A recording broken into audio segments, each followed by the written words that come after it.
खासदार सुनील तटकरे यांची पत्रकार परिषद। जरांगे पाटलांबद्दल त्यांनी म्हटलंय, या दोन भिन्न गोष्टी आहेत, दोन्ही मागण्या आहेत, त्या वेगवेगळ्या आहेत। जरांगे पाटील यांनी काय म्हणावं त्यांचा प्रश्न आहे, ते त्यांना वाटतं त्यांनी म्हणावं। मराठ्यांना आरक्षण मिळालं पाहिजे, पण ओबीसींना धक्का न लागता सरकारने याची काळजी घेतली पाहिजे। राज्य सरकारने कायदेशीर कसोटीने हे करावं। हा अहवाल असेल तर त्याची पावलं सरकार उचलत आहे। आत्महत्येबद्दल त्यांनी म्हटलं, ही दुःखद घटना आहे। समाजाला आरक्षण मिळावं ही तीव्र भावना प्रत्येक समाजात असते, त्यासाठी असं टोकाचं पाऊल उचलू नये। 100% जागा लोकसभेत लढवणार आहे। 3 पक्ष सामोरे जातील तेव्हा राज्य पातळीवर चर्चा बसून होईल, अंतिम निर्णय दिल्लीला होईल। पवार साहेबांनी 2014 मध्ये स्पष्ट केलंय की ते लढणार नाहीत। पवार साहेबांनी लोकसभा राज्यसभा लढवल्या आहेत। कार्यकर्ते मागणी करतात, मात्र पवार यांनी स्पष्ट केलंय, मी स्पष्ट केलं आहे की वेगवेगळ्या विषयांवर बोलतील त्यावर मी बोलणार नाही। अलीकडच्या कालावधीत 89 सालापासून जे पक्ष जन्माला आले, आघाडीच्या राजकारणात काँग्रेसला सपोर्ट केला, विरोधात असणारे पक्षही काँग्रेसला सपोर्ट करायचे, अशा घटना वारंवार घडतात। राजकीय परिस्थिती बदलते, तसे देशातलेही बदलतात।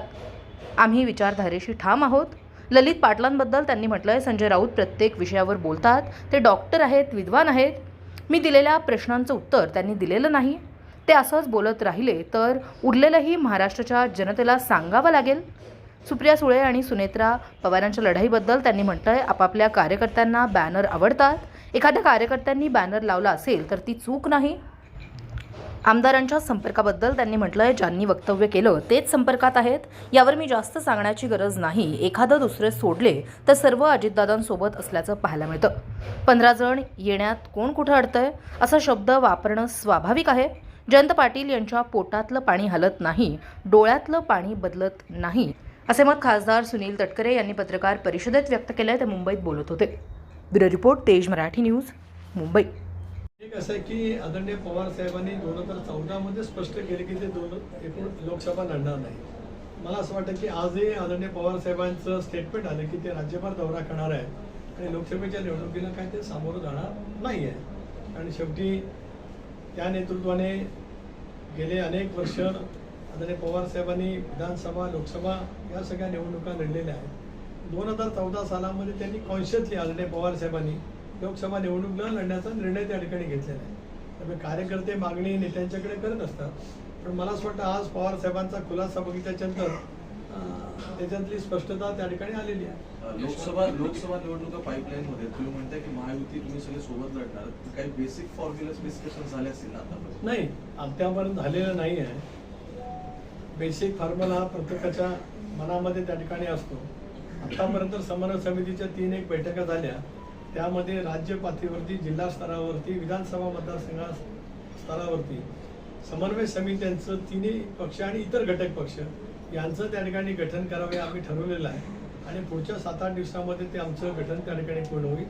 महामंडळ, शासकीय समित्या, तालुका, जिल्हा, राज्य पातळीवरच्या या संदर्भामध्ये सुद्धा आम्ही बऱ्यापैकी चर्चा करून काही निर्णयास्पद त्या ठिकाणी पोहोचलेलो आहोत, परंतु पुढच्या 15 दिवसामध्ये त्या बाबतीमधला सुद्धा निर्णय त्या ठिकाणी होईल।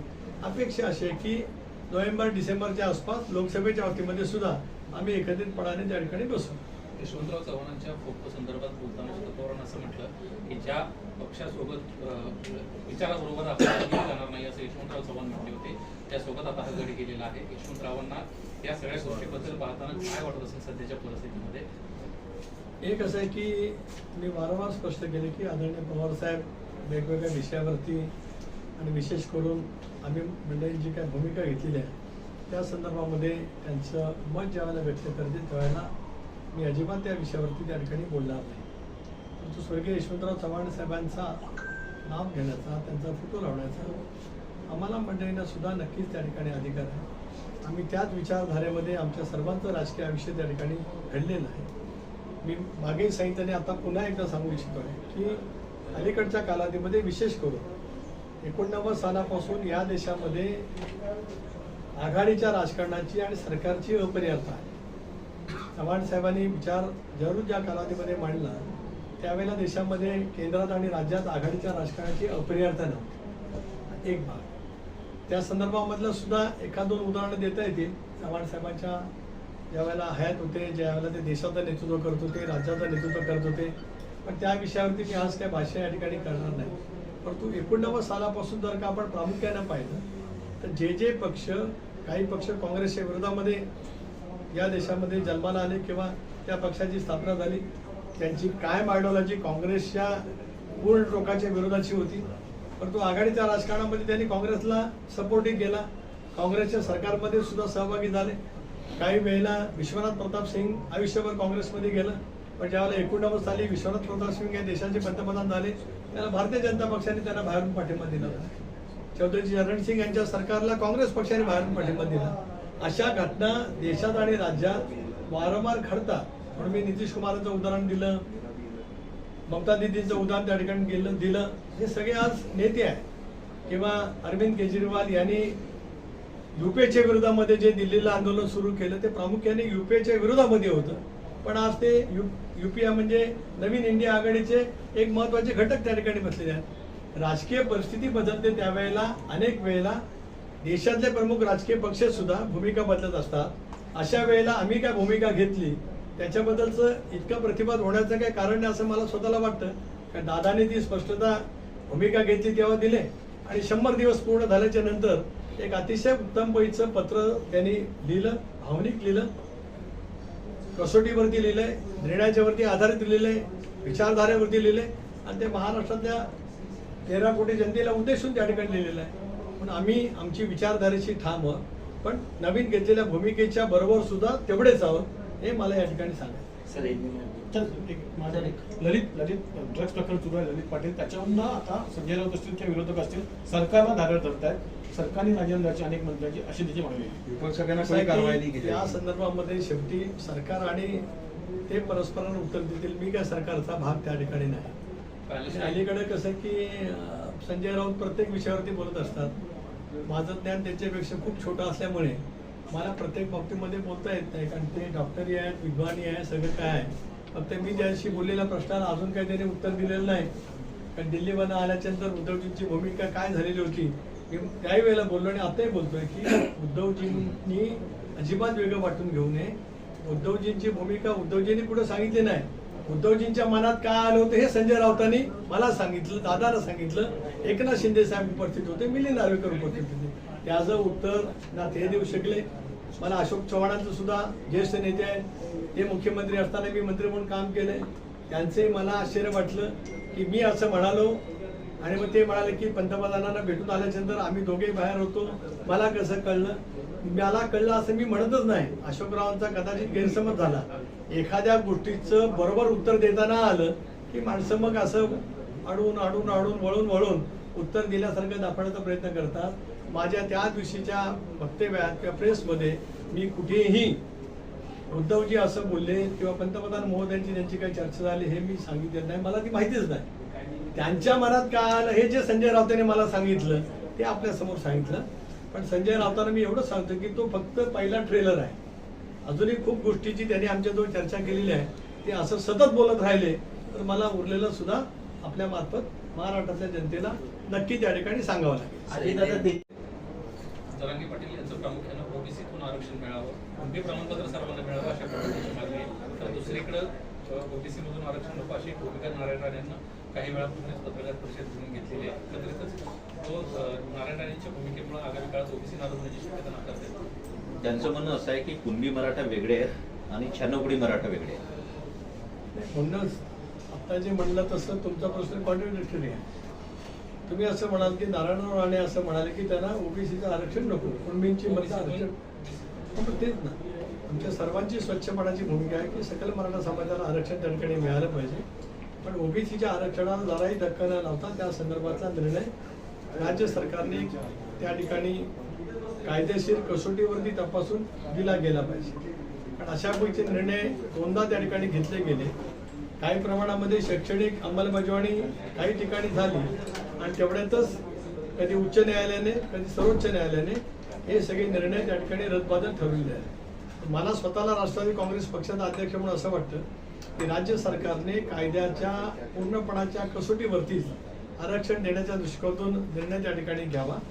त्याच्यात पावलं सकारात्मक उचलावीत म्हणूनच या महायुतीच्या सरकारने न्यायाधीश शिंदे यांच्या नेतृत्वाखाली एक समिती त्या ठिकाणी नेमलेली आहे आणि माझी माहिती आहे की ते संबंध राज्यभरामध्ये फिरत या संदर्भातला जो काय अहवाल गोळा करायचा आहे ती गोळा करण्याच्या दृष्टीकोनातून त्यांची पावलं त्या ठिकाणी उचलत आहे.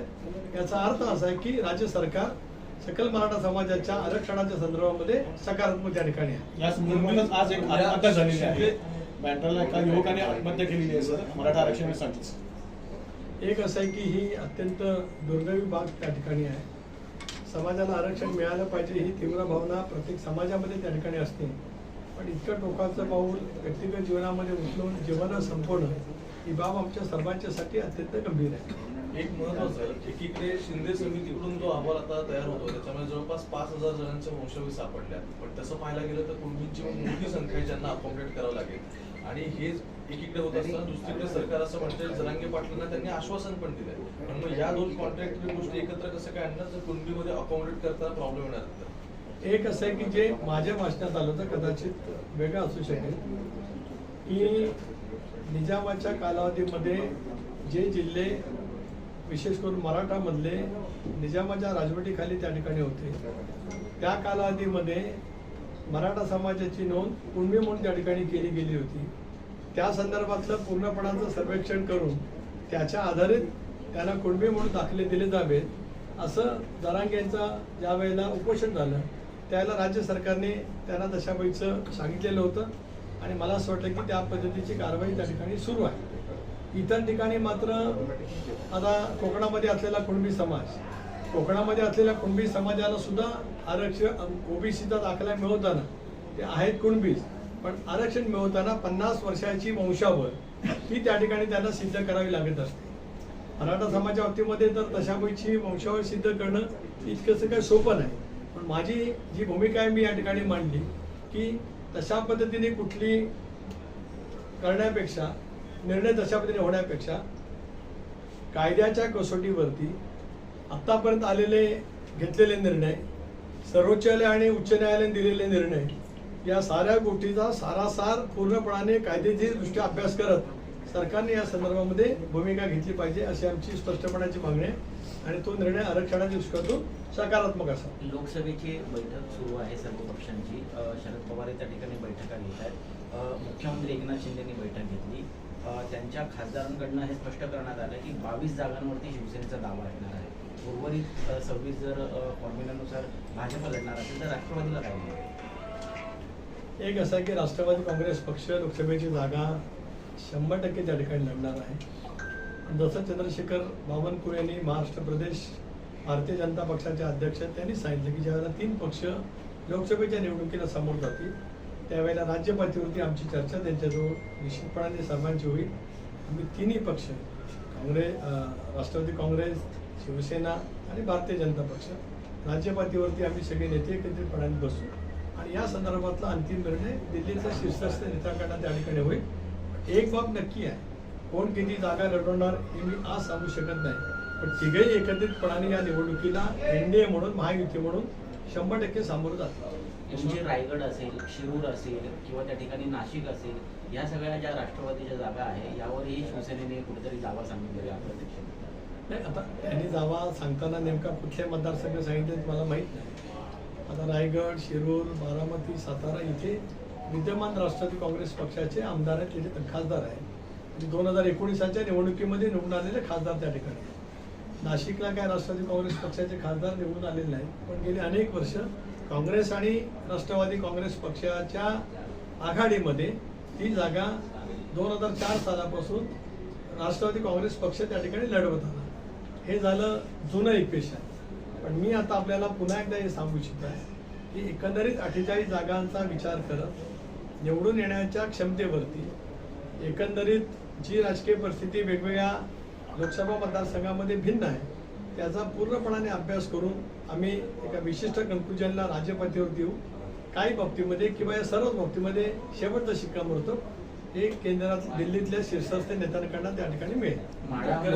येणाऱ्या काही दिवसांमध्ये राज्य मंत्रिमंडळाचा विस्ताराचा मार्ग मोकळा होईल असं समजायचं जातं. आता दादा इथे पार्टी कार्यालयात होते आणि आता माननीय पंतप्रधानांच्या उपस्थितीमध्ये कौशल्य विकासाचा कार्यक्रम जो सुरू आहे त्याच्यासाठी सह्याद्रीला त्या ठिकाणी उपस्थित आहे.